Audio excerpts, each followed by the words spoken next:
Dans cette vidéo, je vais te donner les secrets pour devenir un maître de la vente par téléphone. Donc reste bien jusqu'au bout parce qu'il y a plusieurs points et le dernier, franchement tu verras, c'est le plus intéressant. Allez, je te dis à tout de suite, mais d'abord, jingle.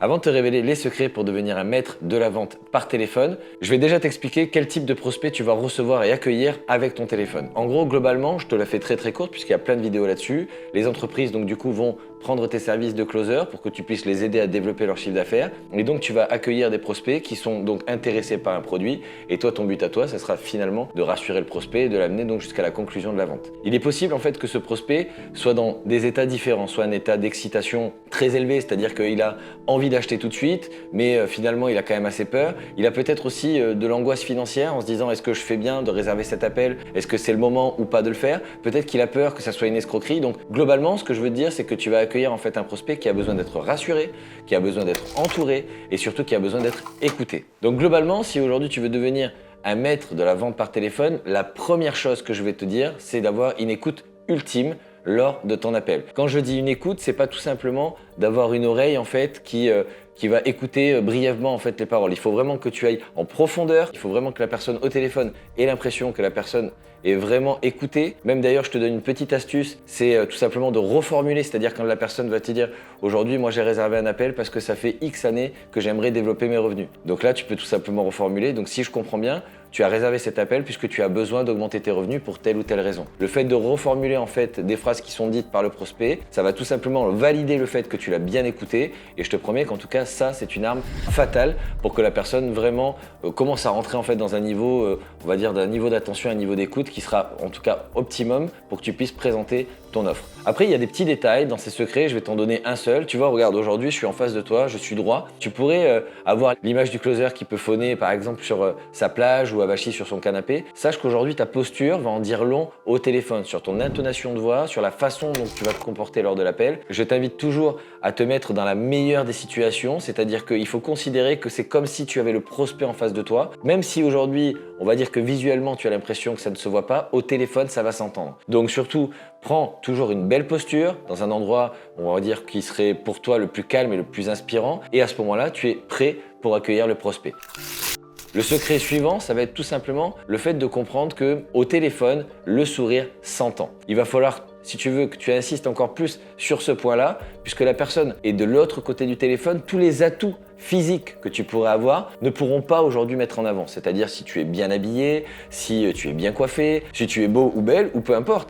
La chose qu'il faut bien que tu comprennes, c'est que le téléphone est une barrière visuelle et donc la seule chose qui va passer au travers de ce téléphone, c'est de l'auditif. Donc tu vas avoir besoin d'aller élever encore ce niveau-là. Donc je t'invite toujours à avoir le sourire. Alors bien sûr, je sais qu'en regardant cette vidéo, tu vas dire « Jérémy, je ne vais pas parler avec le grand sourire. » Je te demande pas ça. Je te dis juste en fait d'avoir une énergie positive, que le prospect soit vraiment en train de passer un bon moment. C'est vraiment en tout cas pour moi la clé de voûte de ton appel.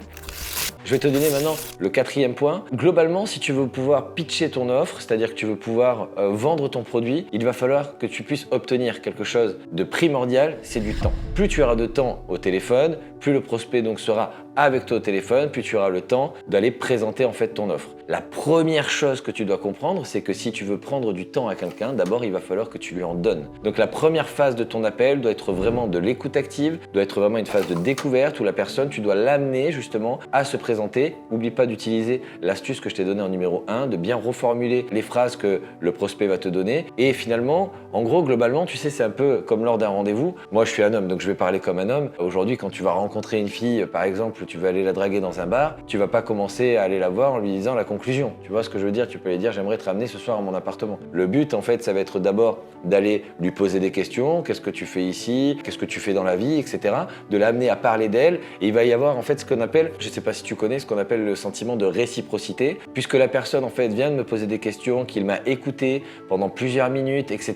et que je me suis senti vraiment compris ou comprise, mais à mon tour, je vais vouloir lui rendre l'appareil, ce qui veut faire que quand tu vas présenter ton offre, elle va en fait quelque part se sentir même obligée d'écouter puisque juste avant, tu lui as quand même donné du temps d'écoute. Moi, je te le dis tout de suite, si tu veux réussir à devenir un maître de la vente par téléphone, concentre-toi toujours sur prioritairement donner et puis après, de toute façon, la personne aura envie de te le rendre, donc tu vas recevoir du temps et ce temps crucial va te permettre, dans une fenêtre de temps plus large, de présenter ton offre et donc d'amener le prospect jusqu'à une conclusion.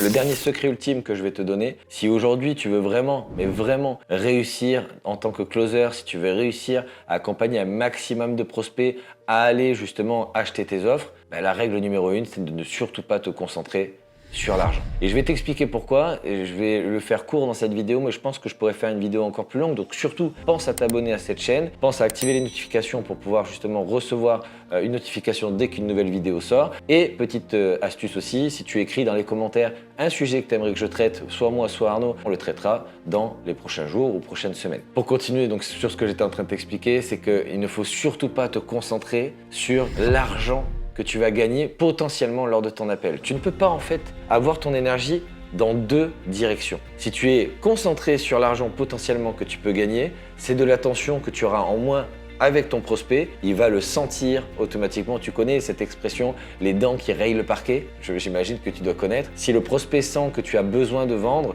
et que tu as besoin de gagner de l'argent avec donc le prix ou le produit que tu vas vendre, à ce moment-là, tu vas complètement biaiser la relation et il y a de fortes chances en tout cas que finalement ton appel n'aboutisse pas. La seule direction que tu dois avoir lors de ton appel, c'est la réussite, d'accord, du prospect. Donc si aujourd'hui, effectivement, j'ai un prospect au téléphone, quelle est sa problématique? Est-ce que j'ai bien le produit qui répond à sa problématique? S'il répond à sa problématique, je lui présente parce qu'effectivement, il en a besoin. Et une fois, et seulement une fois que le prospect est convaincu et que j'ai signé, je pourrai enfin me concentrer sur ma commission qui doit être selon moi secondaire.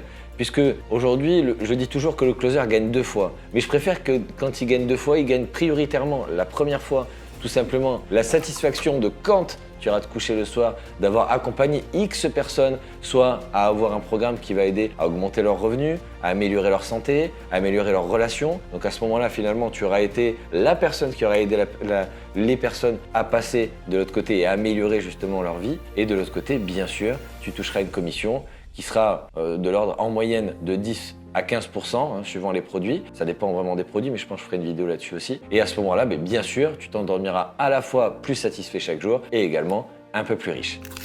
Donc j'espère en tout cas que ces 5 points t'ont aidé à y voir plus clair sur la méthode pour devenir un maître de la vente par téléphone. Bien sûr, il y a énormément d'autres points. C'est d'ailleurs pour ça que je t'invite à t'abonner à cette chaîne pour que tu puisses ne rater aucune autre des vidéos. Allez, je te dis à très vite chez Best Closer.